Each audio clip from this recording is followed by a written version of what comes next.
Welcome, everyone, to a new episode of Now You See Me, where we redefine beauty from the inside out. So, today I have the privilege of talking with Felanese Gordon, and she's going to give us her journey to becoming beautifully bald. So, welcome, Felanese. How are Hello, you? I'm great. Hello, Jeanette. Thank you for having me. What an honor to be here today. Awesome, awesome, awesome. Now, I've told the group about my issue, and your issue is similar. Your medical condition is similar to mine. Why don't you Mhm. expound on that for us today? Well, I actually was diagnosed ANA positive, which means anti-nuclear antibody, which is just a big fancy word for lupus. And I was diagnosed in 1995. And it was one of those weird things where my skin on my face was reacting weird. I had this horrible butterfly rash that would not go away, to the point where it'd be so bad that I couldn't put water on my face. It was Awesome. so when I finally went to the doctor and she said, "Let me test you for lupus," of course, I broke down in tears because I just Mm, wasn't sure what to expect. And sure enough, that was the official diagnosis. And over time, I always had short hair, but mhm. the hair was getting thinner. Okay. And I just made the executive decision, as opposed to trying to fight it, let me just get rid of it. And I voluntarily in 1999 Mhm. shaved it all off. Yeah. Wow. Yeah. Wow, awesome. I know I'm going through I guess still metamorphosis, Mhm. transitioning from one place to the other, from one, Mhm. I guess, mode to the other. So Yeah. how long did it take you to really transition to the new you? And also, what do you miss about not having hair? Well, I'm not sure if I miss a whole lot. I admit there's some cute hairstyles out there that I wish I could, Mhm, recreate or do. I've mhm, always had short hair. So it's not like I had shoulder length or back length hair ever in my life. So it mhm, was always short. And so just making it shorter just almost seemed like the natural progression to do. mhm, It just made sense. And when I went to the beauty shop first to cut it off, I may have had maybe this much hair. And I told him, I mm, said, just cut it all off. And he said, "Are you sure?" And I said, "I'm mhm, sure." And he looked at me like, "You don't want, boo, just go ahead and cut it off." And I mhm. said, "If you don't cut it, somebody else will." And Yeah. so cut it down to maybe about that much. And then Wow. over time, it just kept getting shorter and shorter and Mhm. shorter. And because I've always had short hair, somehow the transition didn't seem to be that difficult at all. It Yeah. shocked a few people. I will say that. Yeah. Some people said, "What happened?" I happened is what happened. I got tired of dealing with it. So there you go. So you mentioned people. How about family? What were their reactions to the new you? Believe it or not, they were kind of quiet about it. They didn't say much, Mhm. except for my little brother. He was, "Sis, why did you cut off all your hair?" I said, "It's just hair, Rodney." And of course, he quickly went to the Bible verse. I'm like, "Boo boo, I had to know, right?" I said, "I don't think you understand. This was something that I needed to do. Just go with it." And after a while, he got used to it. He never mentioned it again. But he, I think, was the biggest person that had the biggest shock factor, that I actually Mm, got rid of all of my hair. Yeah. okay. Wow. So what is the biggest takeaway from you from this whole journey from would you say 1995 until now?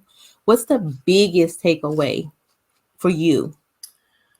Um, I think for me, the biggest takeaway is that I had no idea how strong and powerful I was Mm, until I saw myself, and I really saw myself. But because before, it was in the mirror, the first thing I would notice is my hair. What am I going to do with my hair? How am I going to fix my hair? The constant mhm, buying of products and staying in the mirror trying to get it to work, and it just didn't. And it seems like once the hair was gone, I didn't have to stress about it anymore. yeah. Now I got a chance to look at my facial features that I may have ignored because I was so worried about Mhm, my hair. And mhm, now I get to be bald. You get to see this chubby little face and with these lashes and this mhm, smile, and I go, "This is who I am." And mhm, I am more in love with me now than I have ever been my entire life. Mhm. And I'm grateful that I get to see me. And if others don't see me, I can't fix that. But there are people who see me and they love it. Yes. Yeah. I know hair culturally Mhm. is the thing because I remember on Easter how we always had that straightening comb. Yes. Even on when it wasn't Easter Sunday morning, we were right Yes. there in the kitchen with that grease and that straightening comb because it's a thing, and everything your hair had to be just right. It's either Yes. that or you had a wig or you had some kind of braids. You had something Yes. because it Yes. was considered if you didn't do your hair, it was considered to be nappy, and so we wanted to make sure it wasn't nappy, and so it was just a thing, and you are exactly right. That's a freedom that I feel, so Yes. I can empathize totally with you, and Yeah. um I think with my family, I didn't get a whole lot of the negatives, so to speak, either.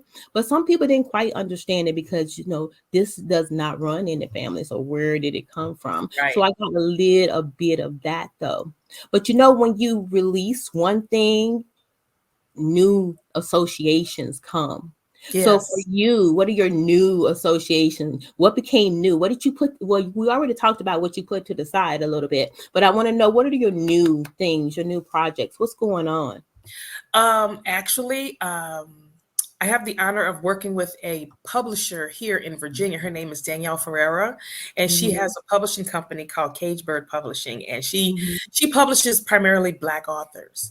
And she is getting ready to release her I Support Her series book, and she asked me to be one of the authors in mhm, that book, which will be on featured on Amazon. And it's a book about a group of women that wrote about their story. They told their story. And I'm going to tell a story. And the story I'm going to tell is not of my hair journey, it's totally something else from my childhood. But I'm excited about presenting that part of me, that vulnerable state of me that people mm, may not have known or understood, or mhm, the story will relate to a lot of people because they may have, as a child, been through the same thing. So I'm mm. excited to present that story. And Danielle and myself, and also a chef, we're working on a Cajun spice line called Wow. Papa Willie James Spices. So yeah, we're working on a couple of things. I can remember, years ago, I wouldn't have had the courage or the tenacity to believe that I could do something like this. And here I am Mhm. doing things that I I'm so proud of me that I never thought I would do. That I never thought I would do. Yeah. So it's And I an know honor.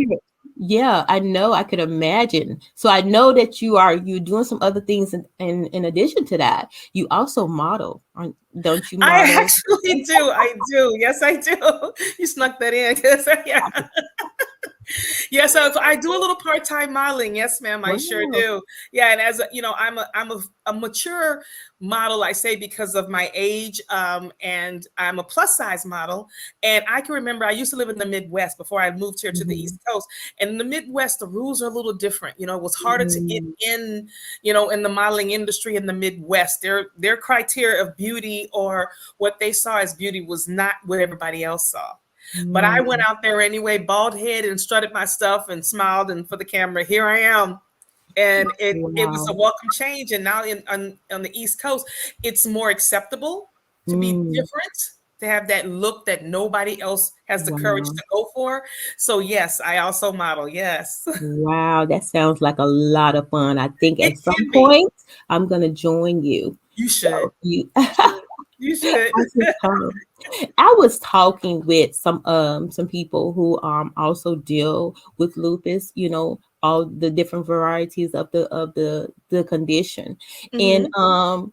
medications and treatments are just all over the place. It So what is. kinds of treatments did you have to endure? What did you finally decide worked for you?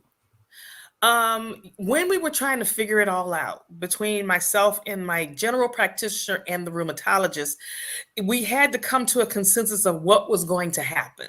Mm, And I remember at the beginning, the rheumatologist was saying, there's always steroids. And I said, no, mm, I'm mhm, not going to do steroids long term. I said, I mhm, want that to be the last resort for us to consider doing. So we just took it off the table. No steroids, because long-term steroid use is just not good for the human body. No. There are so many crazy side effects that make absolutely no sense. Excessive weight gain and all Mhm. sorts of internal problems. And I just didn't want to have to try to medicate that along with trying to fix what was already going on. Yes. So we keep our treatment simple. Hydroxychloroquine, I'm on that. Yes. Yeah. And I've Yes. been on it for a while. And the caveat Mhm. to that is you have to go to the eye doctor every year to make sure your Mhm. vision, because it does affect your vision over a long period of time. And Yes. other than that, I've got osteoarthritis in my knees, and I'm Mhm. not running any marathons, so it's okay.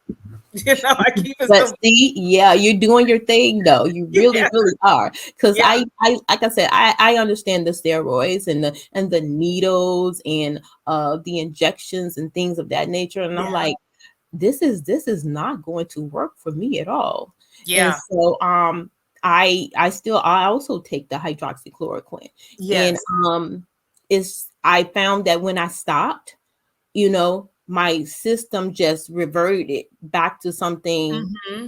just went run amok, basically what Yes. happened. And Yes. so I just know, okay, we're just gonna stay there, we're gonna stay on that. And I too, like you're doing, have to double check on the eyes from time to time.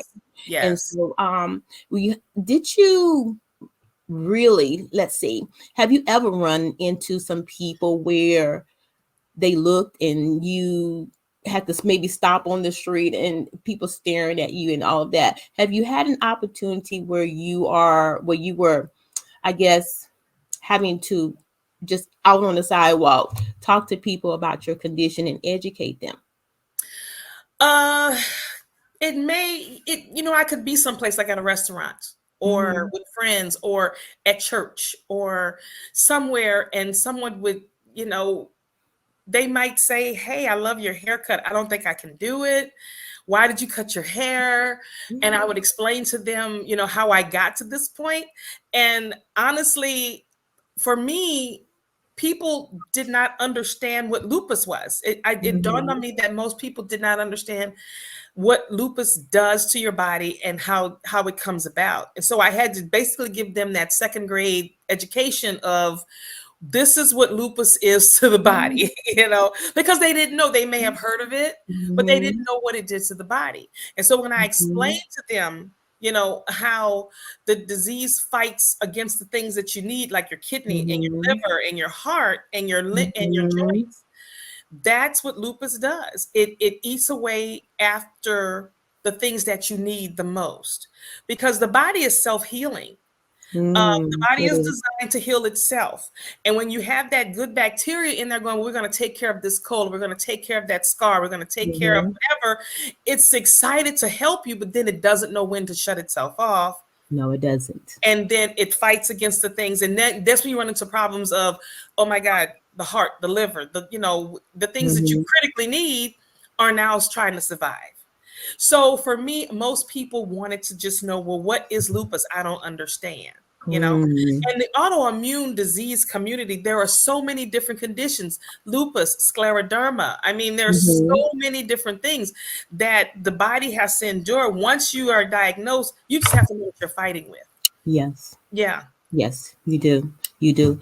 I just know basically it's just something new because I found myself having to grieve the old Hmm. Jeanette, and I was trying desperately to hold on to my hair or the semblance of my hair, even though I had these little spots and that were Yes. growing, these bald spots in Yeah. my fro. I used to just have to spray because I didn't want the stigma. I didn't want people to know that Right. I had bald spots underneath all of this. Yeah. And my hair was coming out here and I was medicated. And um my thing is also it seemed to be activated by stress. Yes. And I had a myriad of things that was going on in my life at the Hmm. same time. Yeah. And you put two and two together.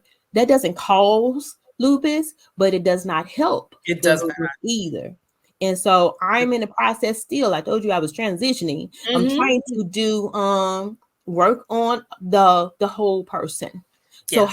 how are you with working on the whole person? What type of activities are you doing right now? And what type, what kind of adjustments are you making? Um, the adjustments wasn't too hard for me, but I do find myself realizing that um I want to keep moving. And for Mm, me, I need to keep moving. And I don't think about it too much because I think about how much time having to do my hair I save. So when it's time to go somewhere or to participate in an activity, the last thing I have to go, what am I going to do with my hair? Nothing. mm, There's nothing to work with. And it's okay. The mental adjustment for me really was just reminding myself that the hair was just that, hair. right. And for a lot of people who are fortunate to have hair that will grow back, if they cut it off, it will grow back. What a great honor and a blessing. But Mm, I didn't want to look at this as a handicap or a disadvantage. I mean, if once you got to know me as Felanese, the mhm. hair is no longer an issue. You don't think Exactly. about it anymore. You just go, she's kind of cool. She's funny. She's okay. Yeah. So, and I just wanted people to just see me as just Felanese, not somebody who was Mm, bald. Because people, again, like you said earlier on the street, people have questions. And people who don't know me will say, well, did you just come out of treatment? They immediately assume that I'm a cancer mhm. survivor or a cancer patient. And I'm like, no, I'm not a cancer patient, thank God. But, Yeah. the adjustment is just as, courageous Mhm. for me as it is for cancer patients who have just gotten out of treatment. And I've met some women who had said, hey, I am out of treatment and I don't know what to do. I said, but if you're out of treatment, then your hair is probably going to grow back. So you're good, Yeah. so Good. you're absolutely good. Don't worry about it. Enjoy the short hair. Mhm. Get you some great Mhm. earrings, honey, and some lashes, and smile your way through this hair growth. You're gonna be fine. So it's Honey, definitely different. Yes. I love a good earring, a good pair of Auntie, earrings. auntie, in the collection. Auntie. Auntie, love them. Please bring on the earrings. Yes. Just out of curiosity, because I still have mine. What did you do with all your hair products?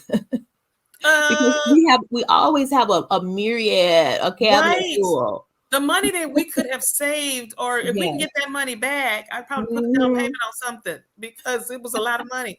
Actually, I think I just pitched them over time. I didn't think about it. I forgot Mhm. that, I Mhm. just pitched them all. There was Yeah. nothing to. What am I putting on my head except a little baby oil every now and then, or we this still gets ashy. It's skin, Mhm. so some Okay. okay. And sometimes, I will sit, at work and put some lotion on my head because it don't. My head feels dry. And look at me, what are you doing, girl? Skin. Don't you know that the largest organ of the body is your skin? There's skin Mm. everywhere. Oh my So goodness. yeah, so I think I just pitched it all. Yeah, I don't remember what Yeah. I did with it. Yeah. I went to my cabinet today and mine is still there. And I'm like, okay, you're gonna have to let it go. You're gonna have to let it go. Here's my thing. I'm like, I paid for those things. You I did. paid for them. But you're right. Eventually, I'm just gonna find them a new home in Yes. somebody else's cabinet. And you are So so absolutely right. somebody You could probably use them and would be thank like, you. yeah, yeah. So yeah, the money again we've saved now. I Would you know. when you think about it? Now I put the money in makeup and earrings and okay, lash, okay, like yes, honey. I run across people who believe that if your healing is not instant, then you must not be in faith. You don't know where the word is, or you don't know what the word says. It's almost as if they want you to be like that show back in the day, I Dream of Jeannie, where if God doesn't do that for you, do that for you, something must be wrong. What has been your experiences with in Christendom? Understand? Because I trust him Hmm. and he's given me the courage to face it head on. I can't tell you if there's any particular scripture that got me through. I Hmm. just know that trust in the Lord that we thought with thine heart and all thy ways, acknowledging him. I have to trust him. I have to trust him through Mm. the process because if I lose that, then I'm going to falter. I do know Mhm. that.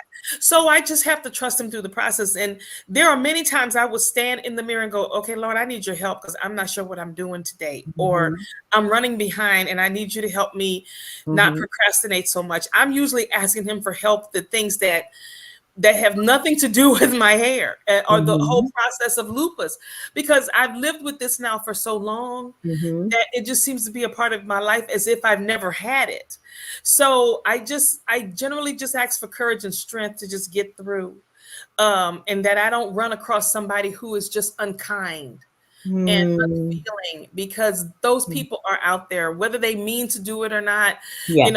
I want people to be kind to one another and Yes. understand my plight. You don't know what I'm dealing with, as I don't have any idea what you're dealing with. Don't be mean. If you're curious Mhm. about something, it's okay to ask. Mhm. So I ask God to help people to be kind. Yes. Yeah. Yes. And I do run into people who want to give me scriptures. I know where they are. God, Yeah. God and I have a plan because Okay. He wants me to be whole. So Yeah. yes, I have some things. I'm taking care of my scalp, and I too have some things going on here Hmm. with my Hmm. scalp, and some natural remedies that I'm trying. Something that's not going to adverse affect my body. I am taking the oral medication. I'm going to continue that, but the topical I've changed because Yeah. God is showing me something different. He's individualizing this healing, and it's coming from the inside out. And Yes. so, as I heal mind, soul, body, everything will fall into place. Absolutely. That's Absolutely where he right. wants me. That's what he wants all of us in terms of whether it's emotional or it's spiritual healing or it's the physical that some of us are plagued with at this moment. So Hmm. that's huge to get people to understand that. Yeah. Yeah. Huge for them not to be religious, but understand the relationship with Yes. God is what we're talking about right now. Yeah. Wouldn't have gotten this far without him, honestly. No. Yeah. And I just had to trust him. And I know that he loves me and he's not going to forsake me. And when I look at my head, when I shave my head and I got a couple of light spots there Mm-hmm. myself, Mm-hmm. I just go, yeah, it's there. Yeah, you see it fine. If you don't, okay, next. But yeah. And kids are a mystery because they look and they don't know how to process. Seeing Yes. a lady with no hair, their Yes. mom may have hair, their sisters have hair, and they go, "That lady has no hair." Yeah, she doesn't, and it's okay, sweetheart. It's So okay. It's yeah, the God honesty. bless the child. God bless the child. God bless the child. You are absolutely right. They are, yeah. So we have people that are dealing with conditions Hmm. and situations, and they just kind of sitting on it because it's been with you for so long. Yes. But I know at a time in my life, God was opening doors here and opening doors there. It never occurred to me to do anything about the inflammation in my scalp. Because right at that moment, while I'm Right. thinking and making projects and things like that, my scalp was irritated. And it was as if the Holy Spirit tapped me on the shoulder. What Yes. you gonna do about that? Remember that? I didn't Hmm. forget that. I know you've been dealing with that for 30 years, but sometimes we can have a hole in the floor and we just stepping over the hole. That's what it's like when we're not Yes. dealing with the things head on, not dealing with the things head on. So, that being said, what advice can you give to some people who are in denial, not necessarily about uh their hair or their skin conditions, but anything in general that they're going to have to face? What kind of seed would you plant in their lives right now? My first thing is be prepared. Because if you start to notice something about your hair, Mm-hmm. the change in texture or the bald spots or the patches or anything, be prepared, because we can go to the doctor and try every remedy, every Yeah. suggestion, every pill, every shot, every cream, and the inevitable is it is what it is. A girlfriend of Mm-hmm. mine right now is dealing with it. Yeah. She is losing her hair. She always had thick, curly hair, Mm-hmm. and she's noticing that her front of her hairline is receding, and she's Mm-hmm. trying everything, And I remember speaking to her one day and I said, tell me what your plan is, because this may be something that you can't reverse no matter how much you try. And I just wanted her to be prepared for what's going to come. I didn't want her to feel devastated. I didn't want her to feel lost. I didn't want her to feel defeated. So I said, what's your plan? Because this may be something you can't fix. And she understood that. And she said, this could be a case of wigs or headbands or something else. And I told her, just remember, your hair is not going to change who you are, and you're going to always be beautiful. Yes. So just be prepared, because it's going to be a hard adjustment. And so I would tell anyone who is dealing and not sure that just be prepared for the possibility that no matter what you do, it may not be fixable by you. Yes. It's just not fixable. It's going to happen. Give into it. And you may not want to go bald, and I understand that, but be prepared for the change that could be for the rest of your life. Yes. Yeah. That is very, very good advice. Yeah. Because I understand. Go ahead. I'm sorry. I'm sorry. For many, it's a depression that kicks in. They had hair, thick, luxurious hair for years. And then there's this depression that kicks in. Wow. And they struggle with it because they feel like, again, they were defined by their hair. They were seen by their hair. They were loved by their hair. Yes. And here it is, it's gone. And so thankfully, I never had that problem, because again, always having short hair, cutting off the little bit that I have somehow didn't seem to be that big of a deal. So I just never felt like, yeah. And we're talking 1995, though. Even then, you were still defined by your hair. I was seen differently. I was looked at differently. Maybe a guy that I was interested in didn't see me the same way because now I didn't have any hair. You're right. So, okay, buddy, you're lost because I'm amazing. And just so you know, but I got you. Yeah, but some people go through a depression, and it's hard. And don't be afraid to talk to somebody about it, to talk about how it feels to have this loss. Because like you said, you had to mourn the loss of who you were with your hair. But the new you is just as more amazing as the old you. So you go, yay, this is good. Yay, this is good. Thank you so much for coming onto the show today. You're welcome. And I wanted to talk to my guest. If you're looking for a life coach, see, I have multiple talents. Okay. If you are looking for a life coach, my website is scrolling below at transparencyconsulting.com. And I want you to go there because I can help bring clarity, and I can help you with your goals, and I can help you face those dreams that you buried because you were worried about somebody else. Ain't that something? Ain't that something? You know, and find love in yourself. I mean, find love in yourself because it's out there. Yes. Gotcha. Well, thank you all for tuning in. Thank you, Felanese, for showing up for us today. You all have an awesome day. Have a good day, everybody. Thank you.